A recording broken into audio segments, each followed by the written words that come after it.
Peterborough, 1974. The nitrochemical plant explodes. This woman described the disaster 5 hours before it happened. Chicago, 1979, the crash of American Airlines Flight 191. David Booth claims he foresaw every detail in his dreams. Can some people really see into the future? April 1912, the Titanic tragedy was also predicted. What can explain such knowledge of things to come? Mysteries from the files of Arthur C. Clarke, scientist, writer and visionary. The scientist who invented the communication satellite, the writer of 2010, and now in retreat in Sri Lanka, the visionary who ponders the riddles of this and other worlds.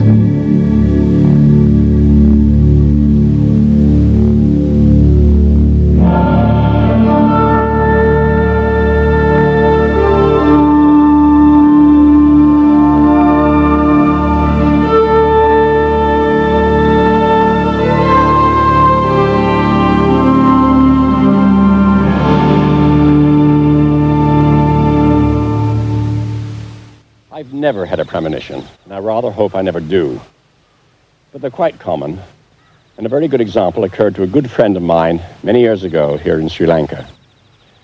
He was in charge of a brickworks here in the jungle, and one day when he was leaving for his office, the foreman came up to him and said, "Please, master, drive carefully. Something bad is going to happen."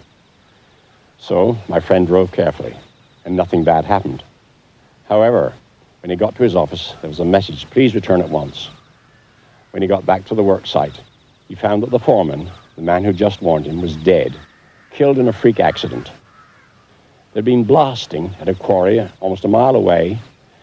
A stone had been hurled this unprecedented distance, passed through a small gap in the roof, hit the man on the head, and killed him instantly.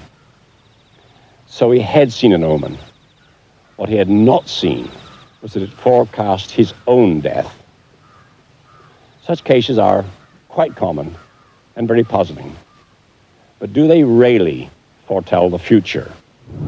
Chicago, May the 25th, 1979. Minutes after the crash of an American Airlines DC-10. 273 passengers are dead. The disaster shocked America. Yet 10 days earlier in Cincinnati, David Booth had foreseen it in a dream. I looked up in the sky and there's an American Airlines jet. I don't know what kind it was. I didn't know planes that well. And the first thing that struck me about it, you know, where I was and looking at it, was that it wasn't making the sound that it should. You know, for being so close to me, it should be louder than it was. It was flying like this, and then all of a sudden, it goes like this. It turns over on its back, and then goes straight down on the ground. He woke up one morning and he was in tears, very nervous, very upset. And I said, "Well, Dave, what is wrong?" And he says, "I've had this dream." He says, "I don't know where it is or what's going on." He said, "But the plane goes up in the air," and he says, "then it banks off to the right, goes down nose first, and explodes." And he says, "Everybody gets killed." And I said, "Well, Dave, it's just a dream." You know, I said, "Don't let it upset you. You know, everybody has dreams." And I thought about it all day, and, you know, what can I do about it? And I went home that night, and normal, everything. Went to sleep. Next day, it happened again. You know, and I woke up. I didn't cry this time. You know, I'm saying, you know, uh-oh, you know, what's going on here? Kept going on every night. Paul Williams of the Federal Aviation Administration was telephoned at Cincinnati Airport by a distraught David Booth on May the 24th. He remembers that phone call, the day before the crash. In his dream, what he reported to me was that the aircraft suddenly turned sharply to the right and then dived into the ground. And he described in great detail the explosion that he saw, and every time he described that, he became quite distraught because it was almost as if he was seeing death. The next night, David Booth saw this film of the air crash on the television news. The first thing that came on was the air crash in Chicago. You know, I'm looking at it, and I lost it then. You know, I'm looking at this thing, you know, this is what I've been dreaming about. You know, the whole thing. And I looked at Dave, and it was just like he turned white as a ghost. He was, you know, it's almost like in shock. Pictures snatched by an amateur photographer show how the plane crashed. It had lost an engine and rolled over before hitting the ground and exploding. When he learned the facts, Paul Williams realized that David Booth's dream was uncannily accurate. The coincidences between what David Booth told me on May 24th and what actually happened on May 25th were the airline was exactly correct. The type of aircraft was as he described, a large aircraft with an engine on the tail, which a DC-10 is. The aircraft was not making the right sound, and he described that to me on May 24th. Perhaps the most remarkable coincidence of the whole thing was the similarities of the maneuver that the plane made. It's a very unusual maneuver for a plane to make before crashing. Most of them crash with wings horizontal. They run into some obstruction, a mid-air collision, but the maneuver that David described was very unusual. As a matter of fact, it's the only one I've ever heard of a plane that size. Does Williams believe David Booth had a vision of the future? All I can say is I don't know. If David told me the plane was going to, a certain plane was going to crash, I certainly wouldn't get on the plane. 14 years before the Titanic sailed on her maiden voyage in 1912, writer Morgan Robertson had forecast her fate in a novel. Like Titanic, his ship, the Titan, hit an iceberg and sank. One passenger on the Titanic believes a premonition saved her life. Eva Hart, 7 years old in 1912, was emigrating to Canada with her parents. But her mother was convinced the ship was doomed. She begged her husband not to go on board, but he confidently brushed aside her fears. Eva remembers her mother's last-minute plea. When we were going up the actual gangway to get on this ship, she made yet another plea with him not to go. And he was carrying me, he turned and looked at her, and he said, well, this is ridiculous. He said, if you feel as badly as that about it, perhaps you'd better go home to your mother, and I'll go on my own, and you can follow when you see I've got there quite safely. And of course, she wouldn't do this. And so each night she would change her clothes from whatever she'd been wearing for dinner in the evening and get into a warm woolen dress and her shoes and everything and sit down in the cabin to read or to sew or knit and remain wide awake the whole night. And on this particular night, when this dreadful thing happened, she'd got this glass of orange juice on the table by the side of her bunk, and she said it was very full. And so small was this bump, which she always described as being like a train pulling into a station, it didn't even slop the orange juice over the top.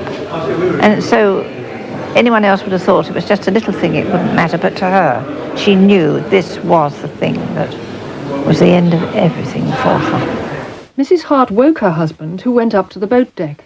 And he came back quite quickly, and he just said to her, you better put this thick coat on, I'll put another one on. And she just looked at him, and he put this coat on her. And do you know, years afterwards, I would say to her sometimes, I can't understand when he came back into the room why you didn't say to him, what is it, what's the matter? You wakened him, you sent him up on deck. And in that lovely calm voice that my mother had, she would say there was nothing to ask him. I didn't have to ask him what it was. I didn't know it was an iceberg, but I knew it was this something. Benjamin Hart went down with the ship, but Eva's mother saved her little girl because she'd been expecting disaster. And if my mother hadn't been sitting up that night, I wouldn't be here now. I owe my life to her premonition. Don't I? American President Abraham Lincoln dreamed he saw his own coffin in the White House. Only days later, in April 1865, assassin John Wilkes Booth gunned him down in a Washington theater. The dream had come tragically true. Another dream of the 1921 Grand National brought happier results. On Grand National Day, in the London Daily Graphic, columnist Hannon Swaffer reported that his friend Dennis Bradley had dreamed the result. Bradley said all the horses would fall except 3. The winner would be wearing tartan colours. Every detail came true. Only 3 horses finished, and winner Sean Spada carried tartan. In most cases, premonition anecdotes cannot be accepted as proof because they're usually told well after the event. Ideally, they should be written down and witnessed beforehand so that there's no possible doubt. And one man, a scientist, has attempted to do exactly that. Peter Fairley collected premonitions of the 1966 Aberfan disaster. Errol May Jones dreamed something black engulfed her school. Hours later, she and her friends died when a coal tip collapsed. Intrigued, Fairley founded the Evening Standard Premonitions Bureau. It had a simple function. That was to take from anybody a telephone call, a letter, whatever it may be, some form of premonition, and to note it down and to put a time and a date to that and a signature from us as independent observers that that was what they said on that day at that time. And that's all that the Bureau did. I had one call from a man who had seen the winner of the Grand National. He was quite convinced that he had dreamed this, and the reason why it made an impact on him was that he had seen the colours of the jockey's blouse and had then checked and found that the horse that was bearing those colours was called Foinaven. And anybody who remembers that particular Grand National remembers that Foinaven was almost the only horse that finished. Watch the incredible pilot.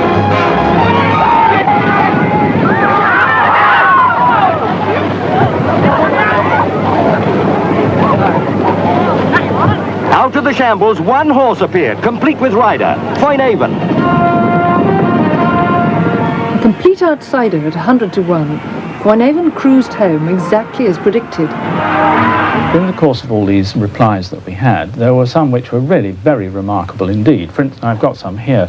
For instance, this is a woman who predicts that there will be hurricanes in Britain and that they will happen in January. Postmistress Karen Butler sent in the hurricane prediction. It had come to her vividly on the evening of November the 11th, 1967. Thank you. Well, I was sitting one evening reading, and I began mentally to get the impression of very strong winds. There were really dreadful winds, very, very strong. And I could see roofs just disintegrating and flying off. I could see trees and branches crashing down. I could see huts and sheds just flying through the air. And I knew the winds were so strong, I said, it's a gale. No, it's not a gale, it's a hurricane. It's a hurricane. And then I said, oh, the people, the poor people. Well, my husband asked me, did I know where this was going to happen? And I said I thought it was in Britain somewhere, but I didn't know exactly where. Then he asked me, did I know when it was going to happen? I said it would be the middle of the month of January. And on the 15th of January, a hurricane hit Glasgow. The city was devastated. Hurricanes are almost unknown in Britain, and the Premonitions Bureau sadly noted a hit. Now, we did begin to find one or two people who seemed to be scoring well above average regularly. In fact, we sort of called them our stars. And Lorna Middleton was one of them. Now, this is one of her early ones, and as so often happens, it looks rather vague. She says that she's got headaches and symptoms that usually precede earthquakes. But it was 2 days later that a really massive earthquake hit Skopje. Well, I rarely have a headache, perhaps 1 or 2 a year. And what I call my earthquake headache is a sharp pain which comes across the forehead, either to the right, to the left, or left to right. The one I particularly remember was the Yugoslav earthquake, because I predicted that about 48 hours before.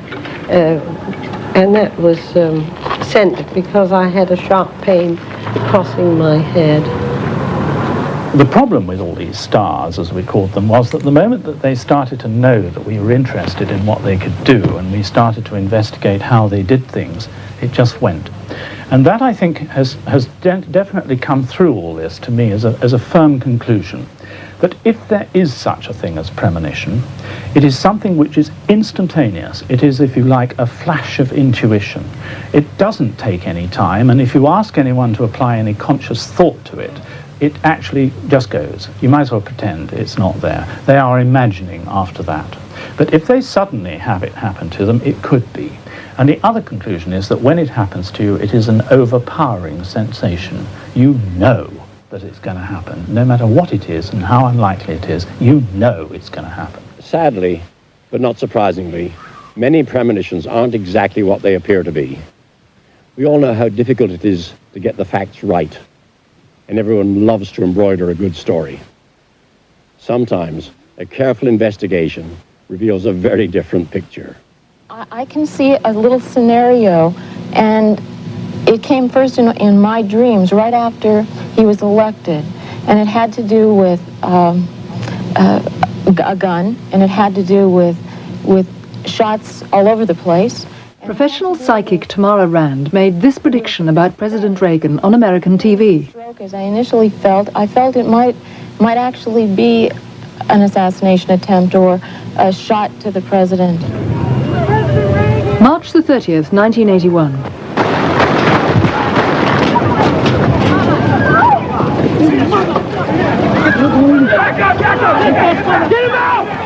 Tamara Rand's prediction looked horribly accurate, yet appearances were deceptive. In fact, the recording was made not on January the 6th, but on March the 31st, 24 hours after the event.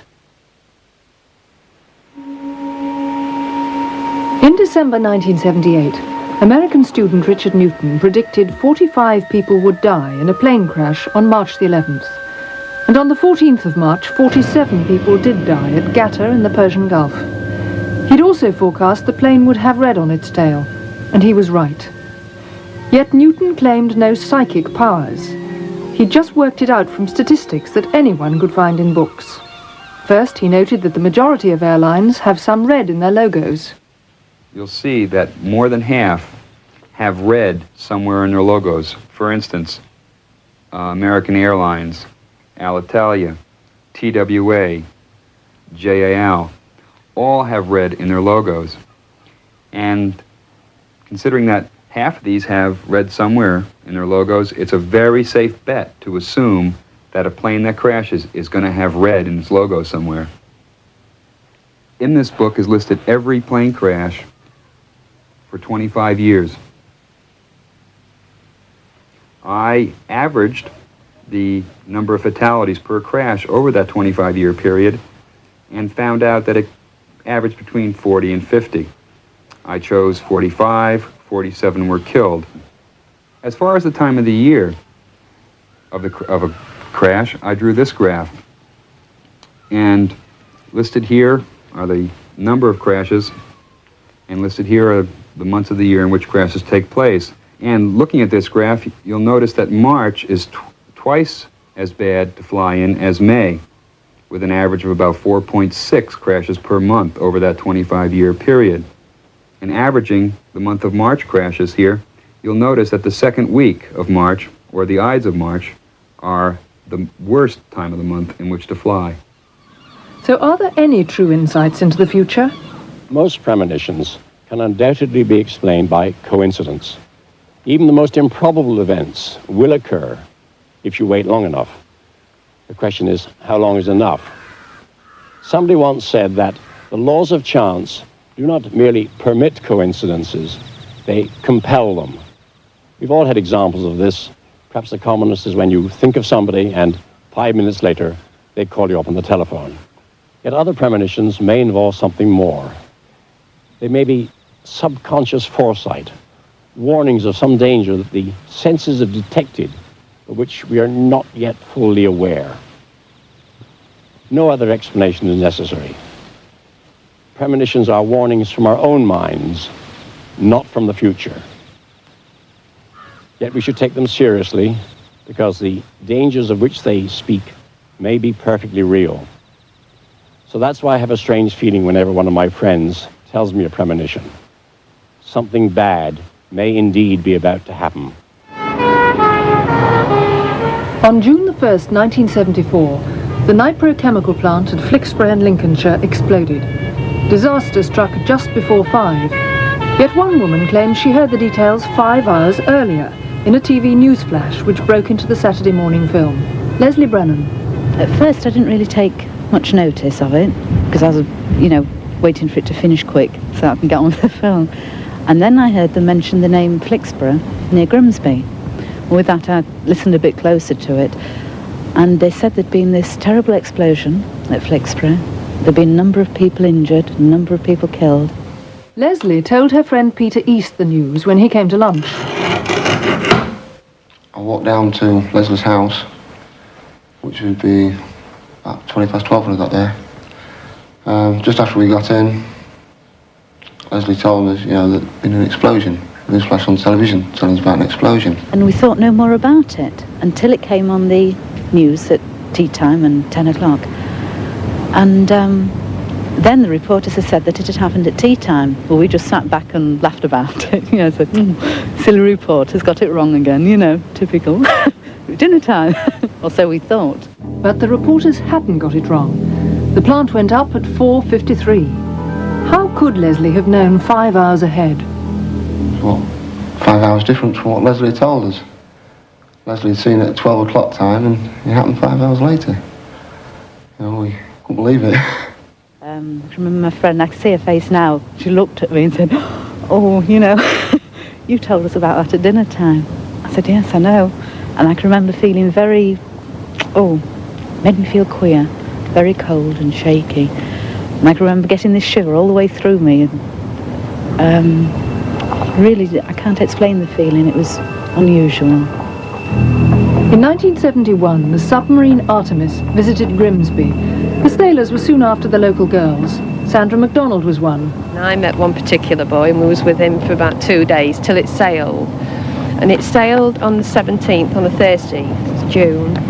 And a week later, on the Wednesday, I had a dream on the night time. And in this dream, I saw big grey stones, which I thought, it was like a wall. And I thought that it was a harbour somewhere. And I actually saw the submarine sink. And I don't know how I knew, but there was 3 men trapped on board in the dream. The first person she told was her mother. She came down and she said, oh, Mum, I've had an awful dream. She said, the Artemis sank with 3 men aboard. So I said, well, don't worry too much. It's because they've gone away, you've had a good time. And then a week later, which was the 30th of June, the submarine did actually sink. I was laid in bed reading, waiting for her to come home, and the news flash came on the radio and said that the Artemis had sank. So when she came home from the dance, I called her into the bedroom and told her what had happened, and Sandra, that dream you had about the Artemis has come true. And she just broke down and cried, because I think I upset her. When it came true, I was absolutely heartbroken because it frightened me. I mean, I'd never had anything like that before, and at first I thought my mum was joking, till when she saw how upset I was and everything else. And as I say, we sat up most of the night listening to the bulletins for the radio, me and my mum together, to see if anybody had died on it, because I thought it might be somebody I knew on board. Artemis had gone down in Portsmouth Harbour. The 3 men on board were rescued. 2 of them were indeed friends of Sandra MacDonald. She's still unnerved by the accuracy of her dream. I didn't really understand it at first. I'd heard about premonitions, but I always thought it was somebody else. I was quite sceptical about it, really. But obviously it does happen.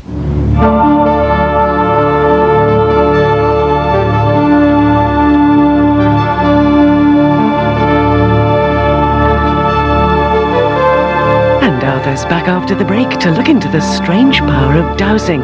Is it a magic trick or a divine gift?